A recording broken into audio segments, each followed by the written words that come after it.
तेल, बस एक शब्द, लेकिन इस एक शब्द ने दुनिया की सबसे बड़ी लड़ाइयां लड़वाई हैं, सबसे बड़े झूठ बुलवाए हैं और सबसे बड़े राज दफन किए हैं।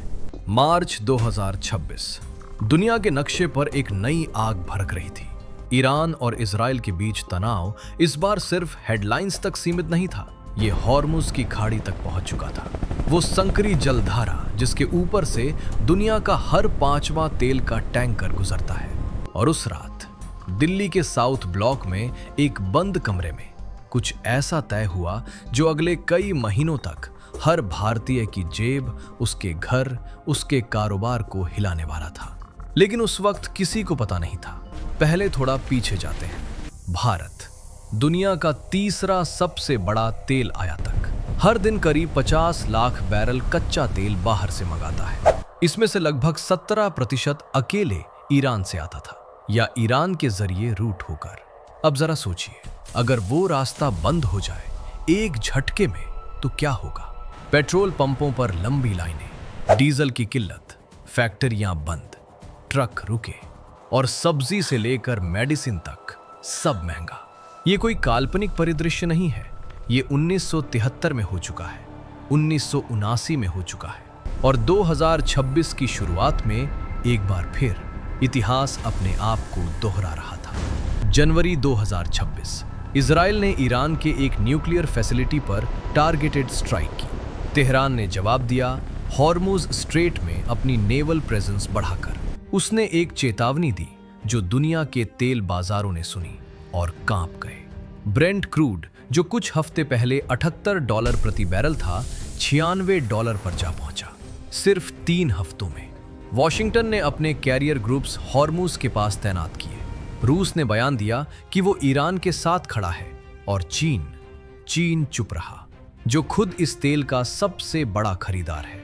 दुनिया एक ऐसी शतरंज की बिसात बन चुकी थी जहां हर मोहरे की चाल का असर अगले मोहरे पर पड़ता था।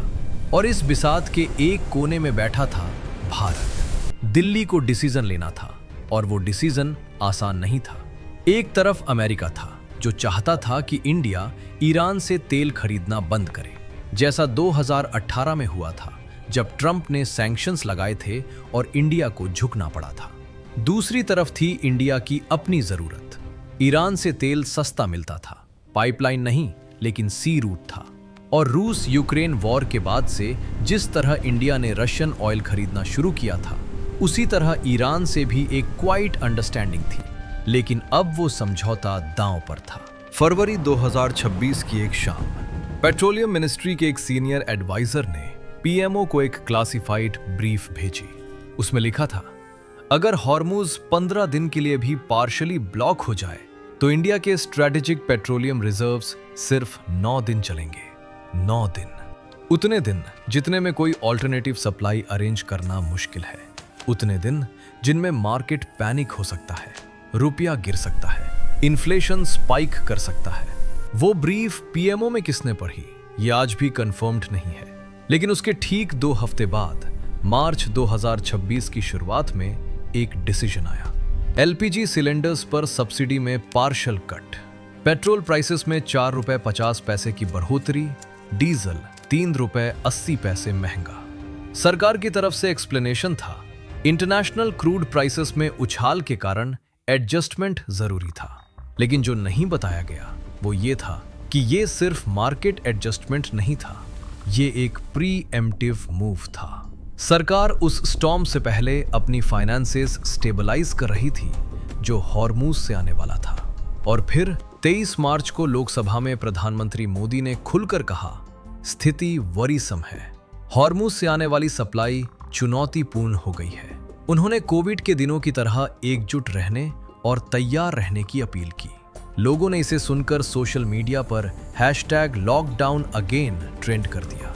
अफवाहें फैल गईं, एनर्जी लॉकडाउन आने वाला है, चूल्हा बंद हो जाएगा, फिर वही कोविड वाला सीन। आम आदमी को क्या पता था? दिल्ली की किसी कॉलोनी में एक ऑटो ड्राइवर जो सोच रहा था कि सीएनजी क्यों महंगी हुई, राजस्थान के किसान का ट्रैक्टर जिसका डीजल बजट बिगड़ गया, मुंबई की एक वर्किंग मदर जो समझ नहीं पा रही थी कि किचन का बजट इतना टाइट क्यों हो गया। उन्हें ईरान का नाम नहीं बताया गया, उन्हें हॉर्मुज स्ट्रेट का मैप नहीं दिखाया गया, उन्हें सिर्फ एक प्राइस स्लिप दी गई। और अब लॉकडाउन की अफवाहें। और फिर मार्च के दूसरे हफ्ते में वो हुआ जिसका डर था। ईरान ने हॉर्मुज में 2 कमर्शियल टैंकरों को ब्रीफली डिटेन किया। एक इंडियन फ्लैग वेसल भी उस रूट पर थी। 48 घंटे, क्रूड $103 पर पहुंचा। सेंसेक्स 1400 पॉइंट्स गिरा, रुपया 87 को पार कर गया। दिल्ली में इमरजेंसी मीटिंग्स हुई। एमईए ने तेहरान से बात की। नेवी ने अपने शिप्स को ऑल्टरनेटिव रूट पर शिफ्ट किया। और क्वाइटली, बहुत क्वाइटली, अमेरिका से एक डील की गई जिसके तहत इंडिया को कुछ इमरजेंसी क्रूड एलोकेशन मिला। लेकिन ये सब पब्लिक को विस्तार से नहीं बताया गया।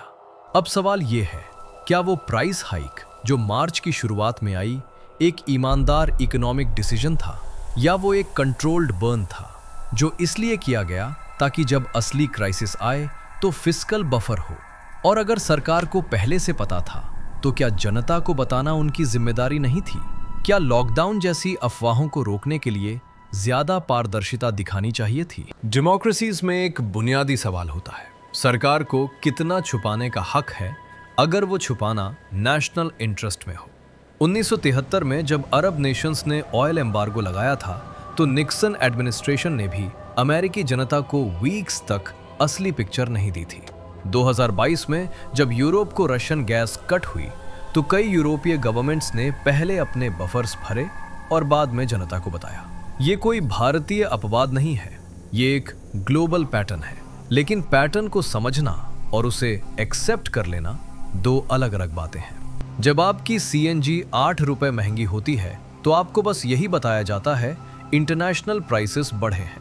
कोई नहीं बताता कि उस रात साउथ ब्लॉक में क्या हुआ। कोई नहीं बताता कि हॉर्मुज पर किस देश की नेवी किस एंगल से आ रही थी। कोई नहीं बताता कि वो क्लासिफाइड ब्रीफ जो 9 दिनों की बात करती थी किस मेज पर रखी थी और किसने उसे पढ़ा।